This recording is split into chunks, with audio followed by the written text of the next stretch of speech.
That's what I'm talking about, son. Get you some of that daggone pie. Woo-hoo! Looky there. There's your bug-eyed big one right there. Getting started. We're getting started. Here's what I'm talking about. Gosh dang gorilla. Let's go, baby. Straight meat. God, look at that big one.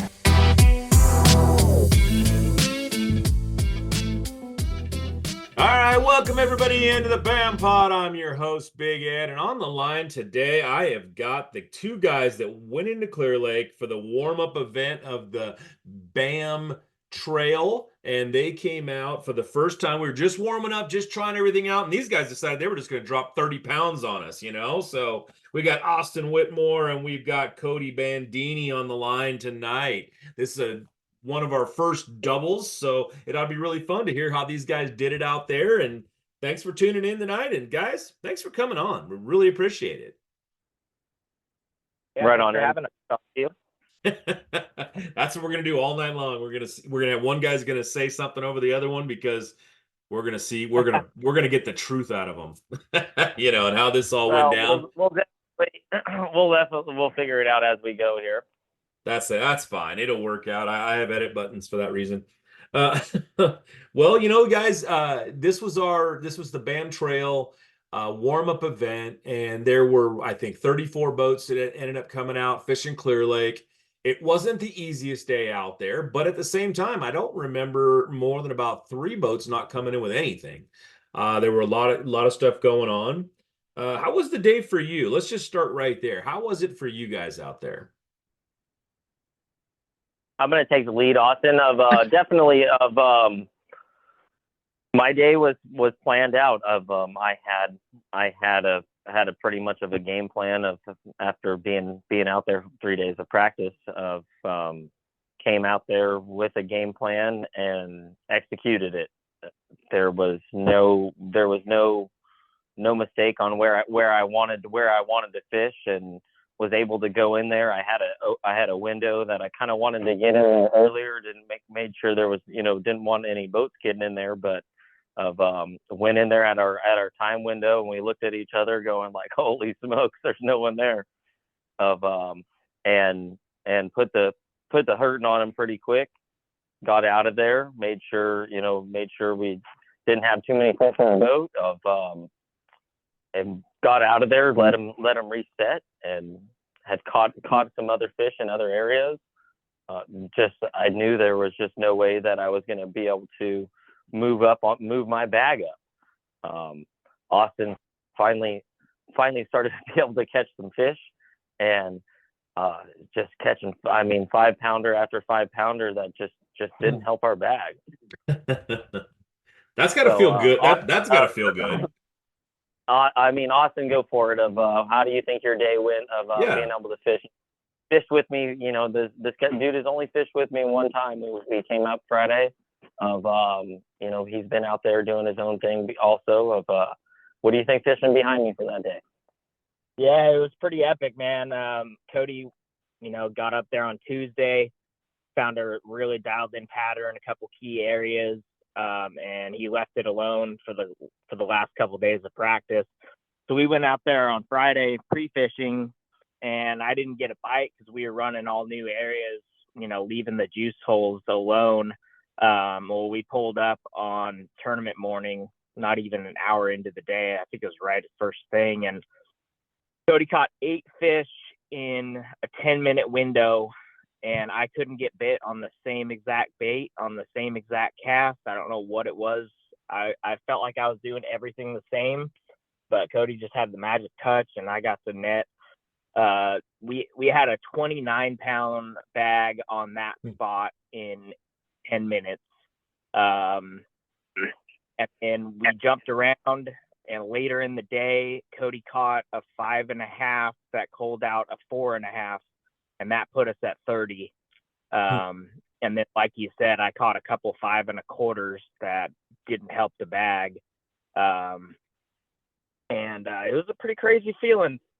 Like, we just came up here, we're not even from Clear Lake, don't really fish it that often, dropped 30 pounds. We didn't know if it would win because, Paul Bailey had like 33.5 the week before. we're like, there's a chance we could win. There's a chance we could be in 4th place with 30 pounds. You never know on Clear Lake.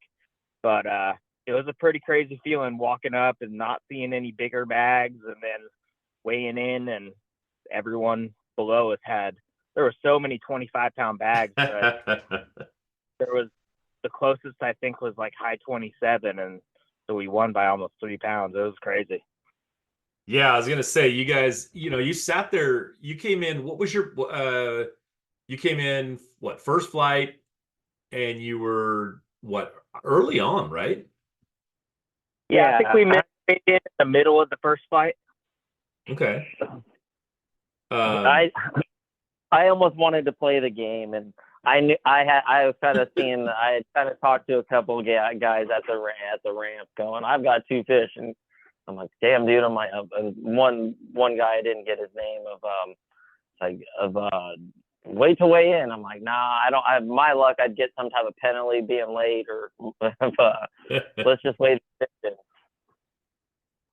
Yeah, they're gonna get weighed in either way. I know it's fun to make the drama up and all that, and to come in and be the, oh yeah, look at that, we dropped 30 last minute and that sort of thing. But No.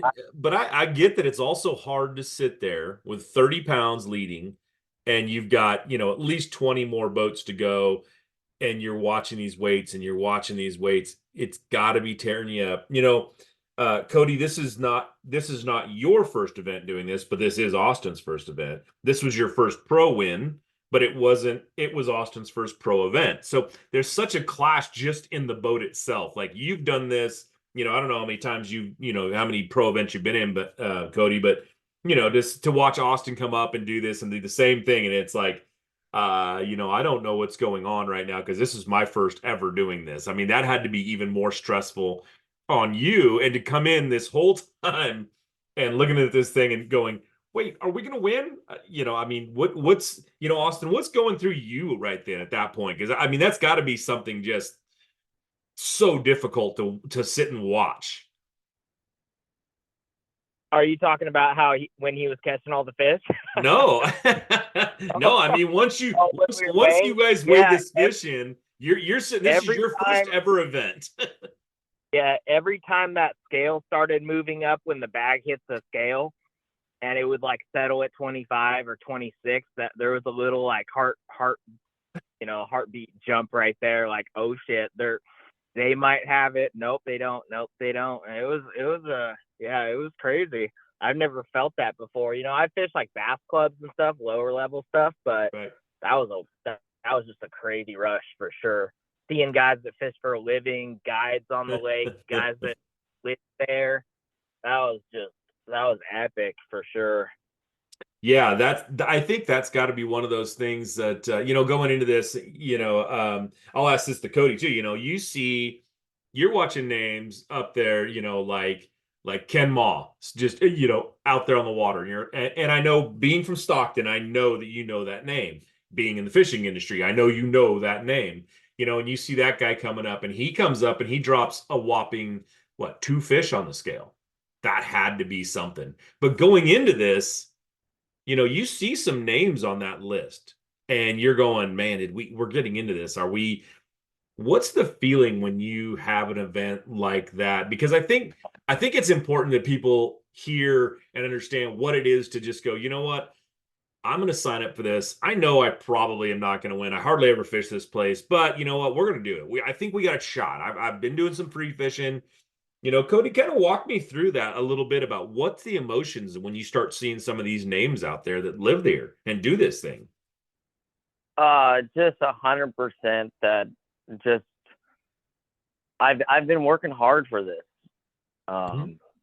I've been doing this at the pro style level as an AM for a good 4 years now, and been grinding out. I've done two or three Wild West off the back up at Shasta. I've done a new gen off the back up at Shasta. I've and then ran the tournament thing with Bass Nation. and did the state team, went to Havasu. I have definitely been putting the time in on the water off the back to be able to learn from these guys of how to get a pattern and execute it. There is a game plan. This is not something that you I got lucky, and I feel I got lucky and stumbled on them. But you do have to. It takes a little bit of luck. I do agree. The emotion of going through this whole seeing Ken and as I'm trolling out and good luck. I've never met him truly personally. I know who he is. I'm pretty sure he's got an idea of who I am. It's saying good luck to each other as we're on the trolling motor going out was a little surreal. On the scales, it just didn't even matter. I just couldn't even believe that I was telling Austin coming in. We came in literally an hour early. I didn't fish the north at all. I came up, just messed around. I got within a minute or two of the deal going, man. I don't care if we even get one out of the check, if we get even top 30. I have never cracked 30 pounds. I don't care how we finish right now, man. That no matter how we finish, these boys are freaking good out here.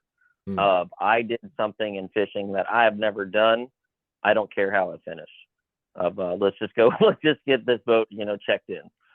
It was fun to take a nice personal thing and go, you know what? I wanted to get 30. I got 30, and I'm just going to live with that. And then to have it come in as a win, that's got to be just amazing. And I think I keep going back to it. I think it's hysterical that you did it with somebody who's never done it before. Austin is, he comes in and it's good to see, for him, it's got to be that, I'd love to hear, you're watching a guy do this who's been doing it, 4 or 5 years, putting in that work to take it to this level. He invites you along, you come out there, your first time going into a pro event, and you're like, me? And you go out and you watch him do 2 things that he's just never done before. How did that make you feel, be in the backseater back there? And how many fish did you almost knock off with a net? None. None. I will give it to him. None. I was on the A game. There was 0 close calls. That dude was halfway through the day. I had to tell him, man, I know you feel bad, but you're part of my team right now. That I don't think I could have done this by myself.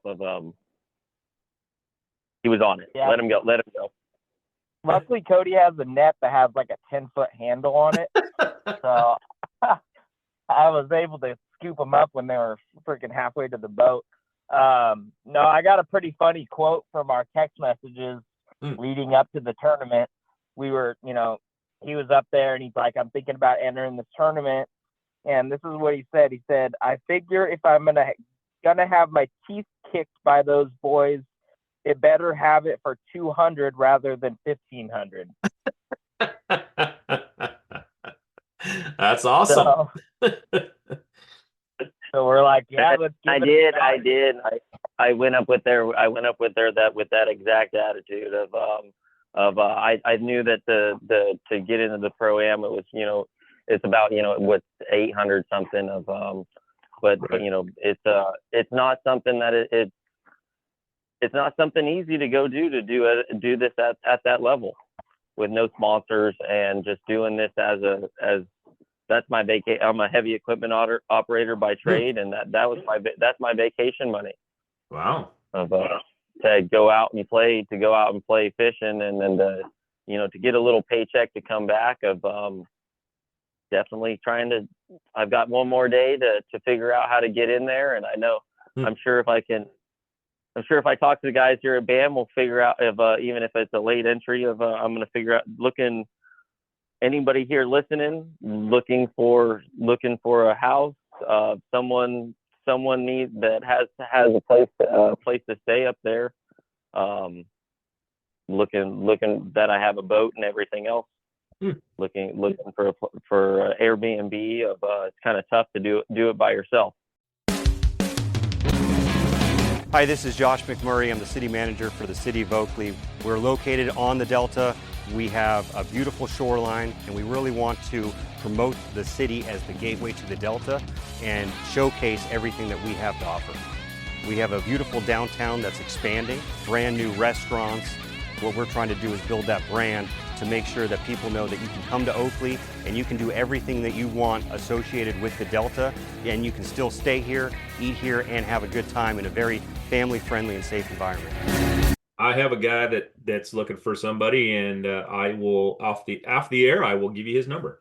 And that's what I need. Definitely, I was stoked on doing this podcast. Was going to think about doing something on Facebook, looking for someone to just splitting the cost is a lot easier than doing it by yourself. So, Shasta coming up, and it is a big one. So now that we've kind of broken through and talked a little bit about what it feels like, what it is, let's break down a little bit about how you did it, because that's what a lot of these people tuning in right now, they want to hear. All right, well, how'd they end up winning this thing? So you started off. You said you never went north or south. I forgot what you said. South? I stayed on the south side of the lake. Okay, you stayed south all day. All day. I practiced everything. I come from the mother lode. I don't fish muddy water. That north end of the lake is craziness to me. I don't understand how to fish that type of water.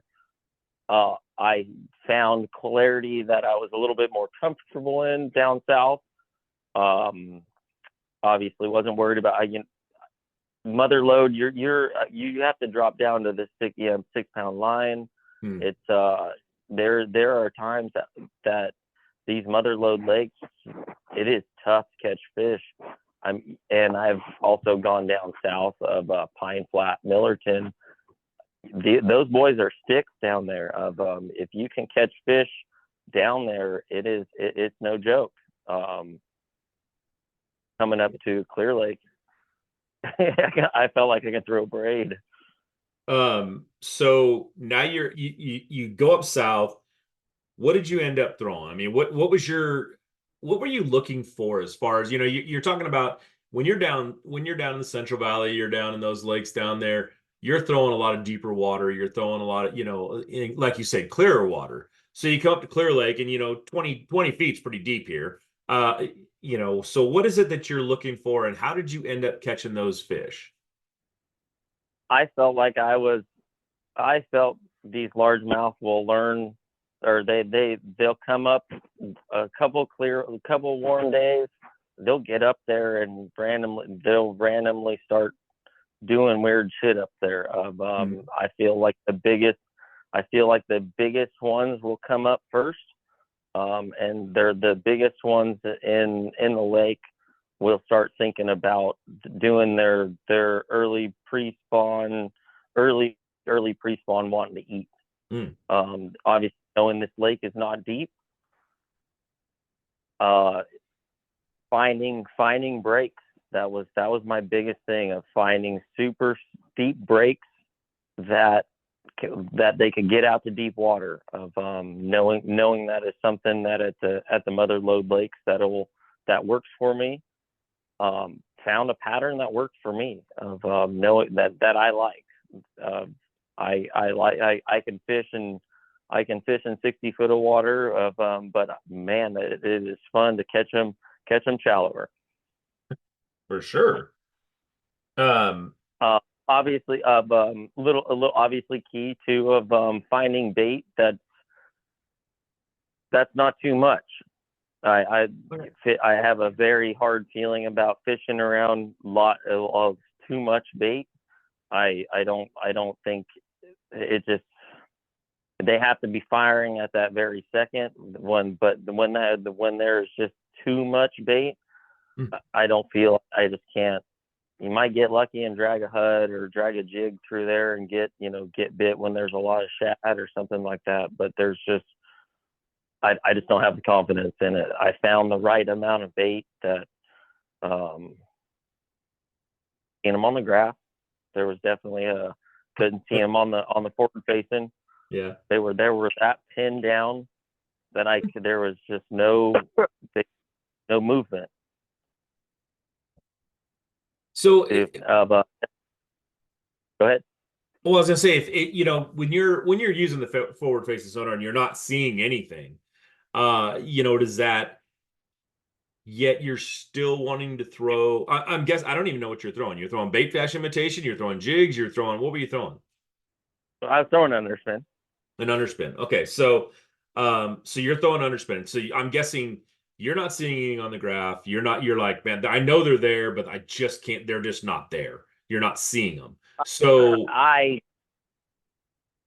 go ahead. knew they were there. That's where I caught two good sized fish on Wednesday, in that area. I was worried about that the weather. I mean, it was pretty sporty Wednesday afternoon. There was 15 to 20 mile an hour gusts. I tried to push myself into a little farther north. I launched far south and kept trying to push north, and thankfully I worked my way that way in the morning. There was no way working into that wind. It was those waves get pretty big out there. But I was worried about that was going to mess with my bite, and just stayed away from that area. And I knew I had gone and grafted on Friday. I knew there was a dude fishing it, sat there, talked to him he just wasn't making the cast that I knew that to be able to where they were at. And I asked, politely, shut off the boat. Hey man, I'm just looking to graft this area for the tournament is it okay that I creep in here? Absolutely, sir. Definitely, local kind of guy. Yeah. Went in there, idled around, side scan down, I seen them. If you don't know what you're looking at, you wouldn't have seen them. It's definitely something that they were pinned. They had their bellies glued to the bottom, not moving. They were not moving at all. But they were not feeding.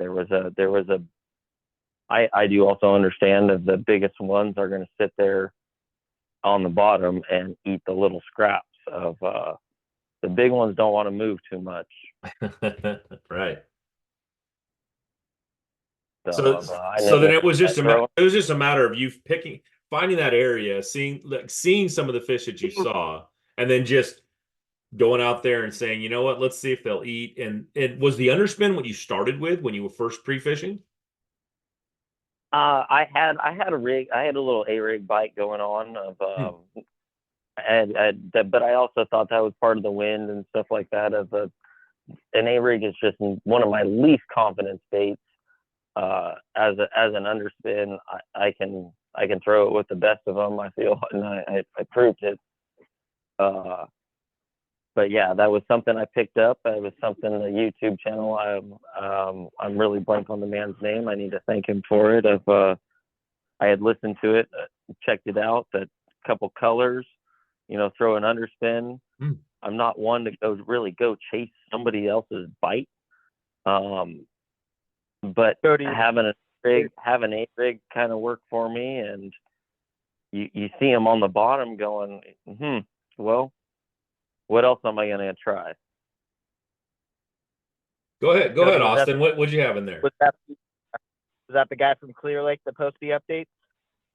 Yes. But what you got him with his name he had thanked us on his channel, or he had gave us a congratulations. Yeah, Bob Tyler. Bob Tyler. Bob Tyler is a good friend of mine. He lives on that lake. Yeah.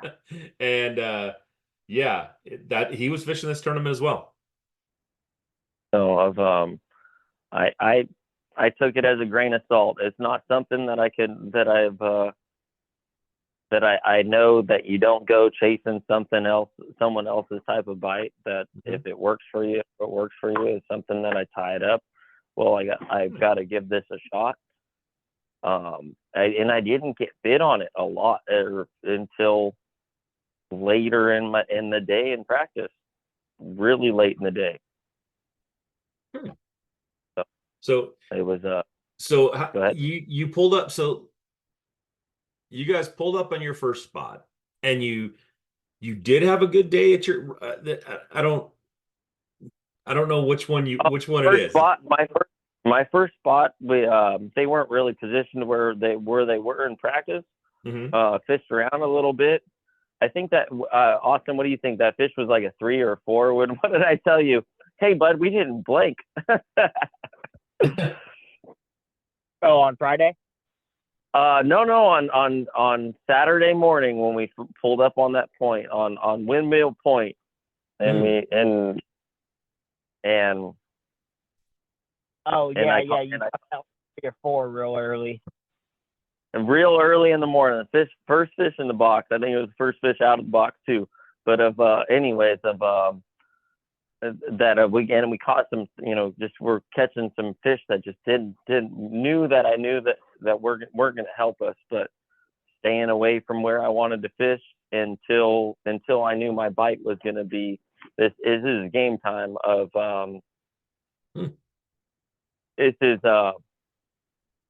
that one spot of I literally put the fish in the box. If we didn't blink, I went out there with no intentions of that school gonna be the way where it was. There was a 5 and a 7 on Wednesday. I didn't fish it all week. There was hopes and dreams. Let's just hope that there was decent fish here in practice.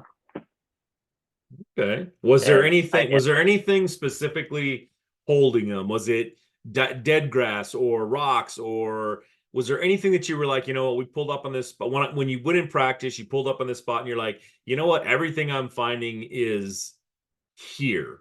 There's a little bit that I will hold that there is nothing that we couldn't get stuck in. Like, it was weird. It was weird that nothing came with nothing. Throwing an underspin, nothing was coming back on our baits.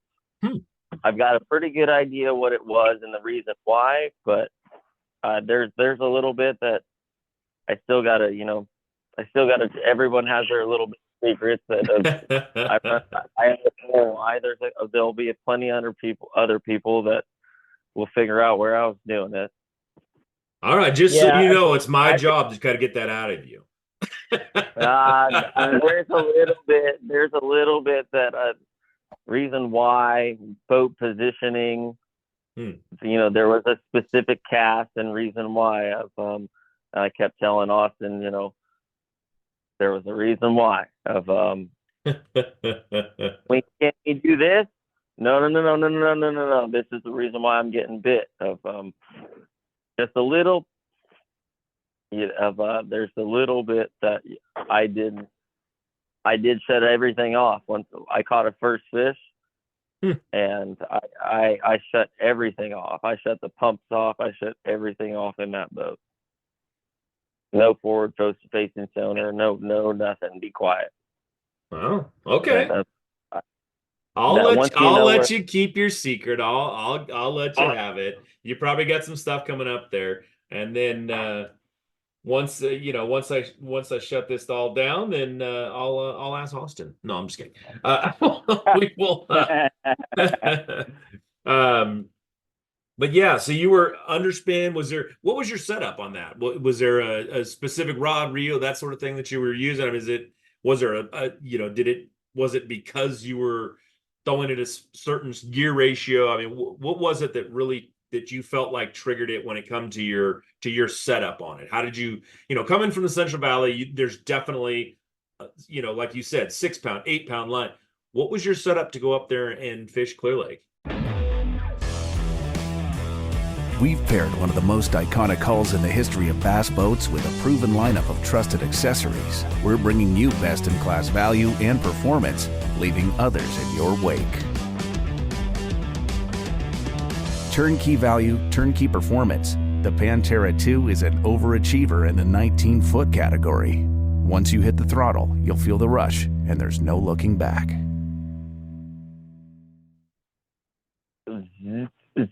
I feel that line was 0. I felt like I could have thrown it on braid and got bit. But rod, Austin was with me in practice on Friday, and I had lost I shook a fish off a little easier than I was able to. Had a little softer of a rod, definitely kind of triggered my mind of, oh man, maybe need a little stiffer of a rod when it went to an X Pride extra heavy. Okay. And it's normally like a light flipping type of rod that I used, just something I put in the rod locker that I normally wouldn't have tied up for that type of bait. Yeah. Went to like 17-pound, almost. I almost went to 20-pound fluorocarbon that I wasn't worried about getting bit because of line. I was just gonna worry about getting them in the boat. Especially with the water clarity that I was dealing with. I just didn't. I had no doubts that they would bite anything. Just had to put it in. You just had to get in front of their face and whatever that's what they were eating. But Okay. besides that, it was. I will say it was a 3/4 ounce underspin that was the best that a lot of people were telling me at the tackle shop and here or there that 1/4 ounce, 3/8 or something like that. There are days that they wanted a little bit up above the bottom. That was my I feel my key to getting bit. Is just keeping it right on the bottom. I had a 3/4 ounce underspin, and I was reeling it like you would reel a HUD, if you understand. Yeah. Reel a HUD bite. Yeah, just barely cranking it and barely moving it, and I gotta say that probably right there alone had Austin going a little bit, right? I mean, that had to be something that was very hard to do. Coming into this, sitting behind this guy, watching him catch fish, and you're like, how much slower do I have to turn that handle? Is that about how it went, Austin? Yeah, the last 3 weeks I've been on a speed cranking bite at my home lake. So that was a bit of an adjustment. I'm like, gosh, dude, this is brutal. And I kept watching his reel, make sure I was at the same cadence. And I was, but it didn't matter. But I was throwing a 1/2 ounce. I didn't have any 3/4, so that might have been the deal. They might have wanted that little bigger head and a little bit more of a tick when it was crossing those rocks on the bottom. It seemed like that was the deal. The 3/4 that day was getting all the big fish. Well, that's an important thing to see and to remember and to know, go into the next one. And for our listeners out there, most people would think, 1/4, 1/2 ounce, it's not going to matter. 1/2 ounce to 3/4, you're talking 1/4 of an ounce, right? What's the difference? Well, those two guys can tell you. It's different. I also believe that, I don't like the feeling of a 3/4 ounce weight in a fish's mouth. I feel it's unrealistic. But with that underspin, it just had to be pegged. You have such a different bottom contact when it's a 3/4 that thing is dredging bottom. It is the way I fish a 3/4 ounce jig in the winter. I don't mess with any other lighter weight. I want that thing pegged to the bottom. There's no doubt when you get a bite. Or when you lose bottom contact. When you that one little bit hopping down rocks, there's a certain feeling that jig hopping down rocks. There's that underspin, as you're dragging it up or down, however you're getting bit that day, of that pinned bottom contact as you're coming up that steep, that's where we found them, was that super steep area, Right. of pinned. It's got to be that's how I got it to work for me. Did color make any difference at all? That we're using silver blade, we're using gold blade, did that seem to play into a factor? The bait that you were using, were you using dark color, light color? What it would match in the hatch mostly? What was making the biggest difference, or did it make any difference at all? I felt my morning bite came on more of that electric shad color of a blue back, was something that the boys at the Clear Lake Outdoors had kind of, there's two colors that are going to bite. We haven't quite figured it out. For me, was working on the electric shad in the morning hours, but after the morning hours, I felt like the darker back color, Tennessee shad or something like that, of was getting the better bite of obviously something to do with sunlight, with the water, that I do believe that the darker color got bit a little bit better in the afternoon. Okay, yeah, but it didn't seem to matter as far as flash from the, a gold one or a silver one blade wise with the underspin. Blade wise, didn't have anything going for color, but I stayed in the clarity that I was comfortable in. Right. Yeah, that's what I was kind of wondering. If you're, I feel like if you're fishing that darker water, you want you want something a little more gold, something a little bit, but that silver really shines in that water you were talking about fishing. So yeah, that's what I was kind of wondering on that. I found what was comfortable for me. Okay. Well, man, I think that's a good breakdown of how you guys did it and where you did it and how it went. What I'd like to know, us here at BAM, this is being our not our our first event, our warm-up event.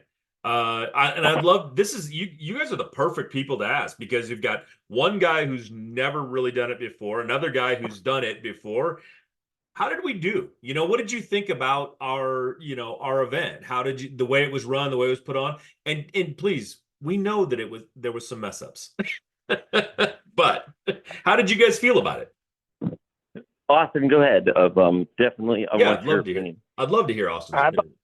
And I've been following you guys on social media for years, and was excited to see you guys starting a tournament trail, and I thought it was awesome. You guys nailed it. Okay, thank you. I appreciate that. Cody, what did you think? I mean, you're more of a seasoned guy. What is it that you looked at, and were there big differences and things that you liked, things that you didn't, things that you were, I'd love to know that side of it. I feel like you guys are on the right track. I didn't see too many of your guys' hiccups. Weigh-ins were great. The water, bags, everything of nothing was too chaotic. Understanding of are we allowed to pull out? Are we, do you want boats in the water? Of just understanding that that is both ways of however you wanted to do it. Besides that, dude, you guys put on a great tournament. I've done this, at all levels, from friends tournaments up to your guys' level. You guys are on the right track. Keep doing what you're doing. All right. Well, awesome. That's great. And that's what we, I think Shasta is going to be, this year will be our biggest learning experience all year long. But I'm hoping that when people come out and they come to these events, that, they get what they want out of them. They feel, like we want you there. I mean, that's how I want it to put. I want you guys to feel like you're at the biggest event in the country when we're up there. And, I'm going to do my best to do that. Shasta is going to be a little different, with it being more of a pro event. So, there'll be some meetings and that sort of thing. So hopefully some of those questions about how we're going to run it is good there. But yeah, I'm glad you guys came out. I'm glad you did as well as you did. And, we've got, maybe 15 minutes or so left here on the show. And, I don't know what Austin has to say on this one, but Cody, I'd love to hear, both of you. We'll start with Cody on, who you are a little bit, and let's talk about you, and let these people out there kind of know what they just listened to. Who you are, your sponsors if you have any, anything you got going. Let's talk a little bit about it. Real quick, short and sweet. I work for a living. I have a pretty good job. I'm a heavy equipment operator, local 3. I've grew up as a motocross kind of guy. Got to the age of amateur A rider, means to where amateur pro without a pro license. Through AMA, got to the age of 18, just couldn't 21, just couldn't afford to break bones anymore. Had some other things on motorcycles, just found fishing. Besides that, work is number one. Don't get to fish too often during the summer months. Work pays too much.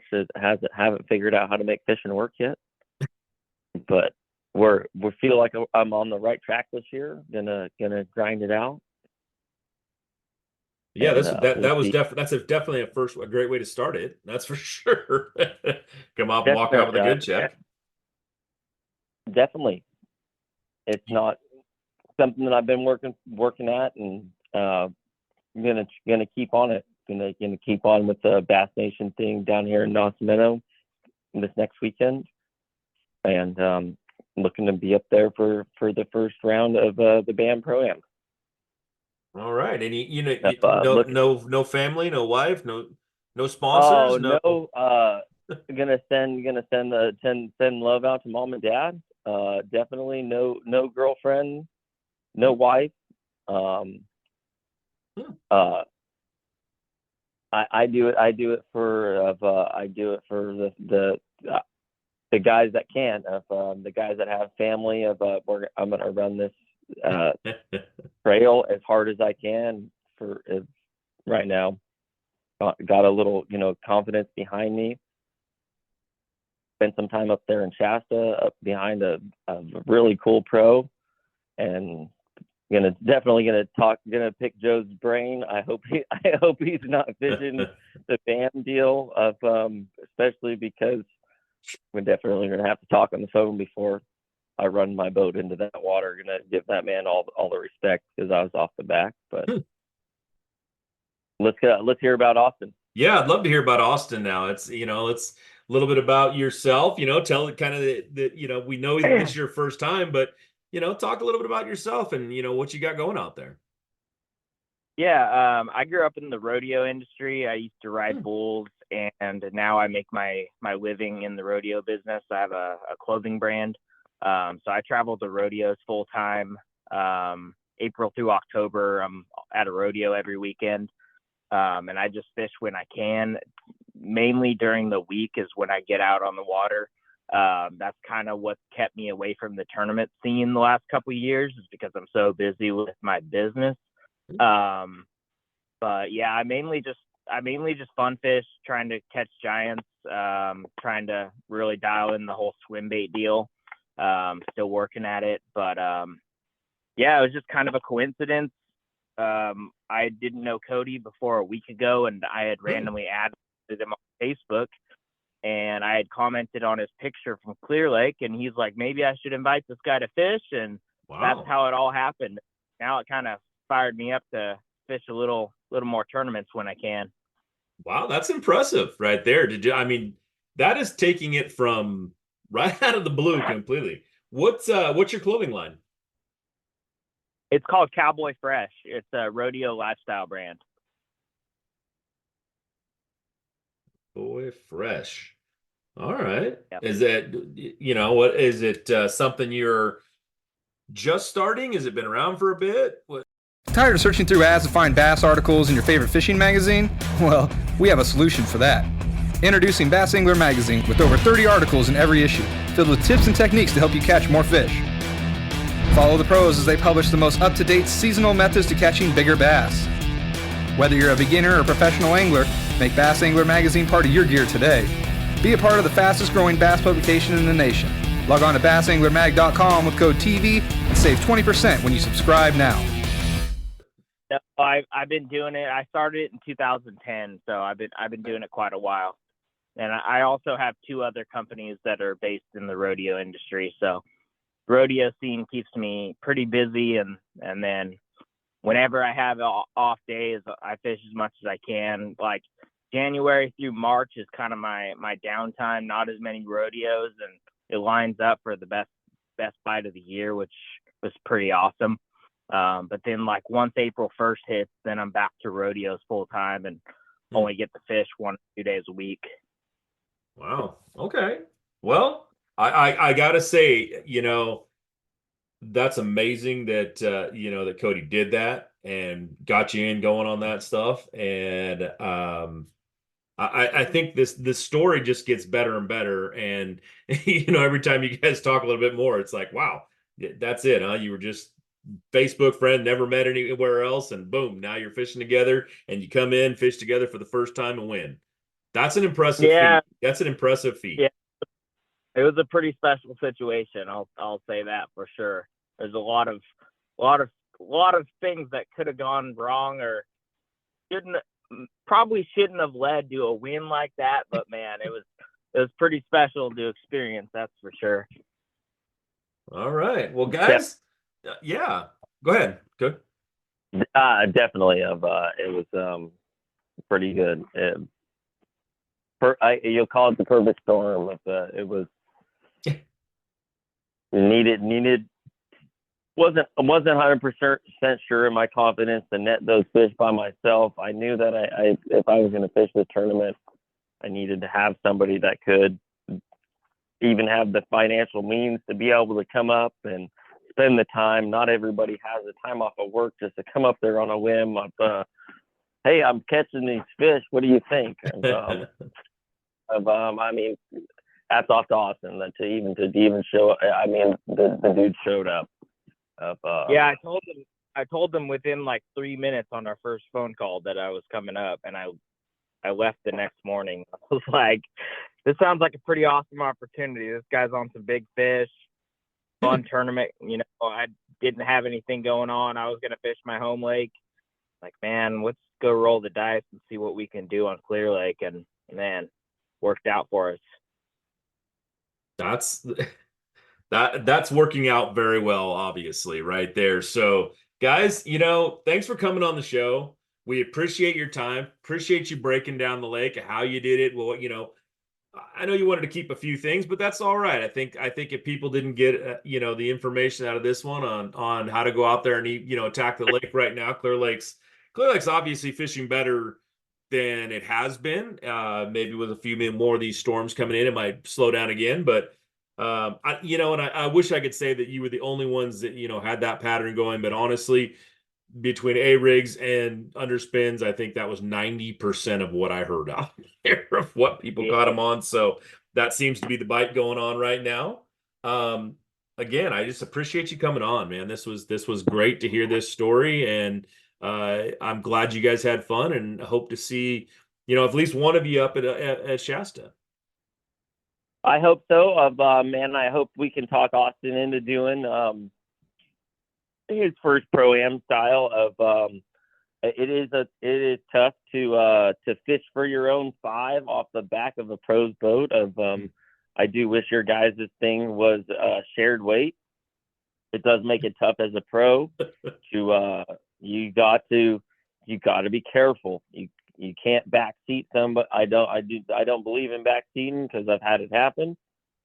But you can't let somebody be casting over the front of your trolling motor all day. Yeah. Hey, I get it. I did the same thing for years, fishing out of the back of people's boats, and Shasta's one of those ones that it's hard sometimes too because of the way they got a position. But I get it, and yeah. So thanks for coming on, man. I really really appreciate it, Austin. Let's see, Austin Whitmore and Cody Bandini. Thanks, guys, and congratulations Thank again. you. I appreciate it. Right on. Right on. Thank you. Of definitely opportunity to be on here, and I hope to be on here again. I hope this is not over the years. Not my first time fishing. Fish Wild West, and this is not going to be the first time. No, this was, this is our BamTrail edition. So after every event, anybody that tunes in right now, after every event, I will have the winner of that event on the air, and we will be talking over it and breaking it down so that you guys can come on here and, listen and kind of understand what they did. And hopefully I'll, get a little more, get something out of them that you might work for you. So again, thanks for tuning in tonight. I really appreciate it. I hope you enjoyed this one. Come listen to the BamTrail. We'll be live every event. At least we will be on YouTube Live, and we'll be on Facebook Live, and there will be camera truck at this event, and we'll be going out. So BassTrail.com, check it all out. Again, Cody Bandini and Austin Whitmore. Thanks for coming on, guys. I really appreciate it. Have a nice night, y'all. Thank you. Thank you. Have a good night.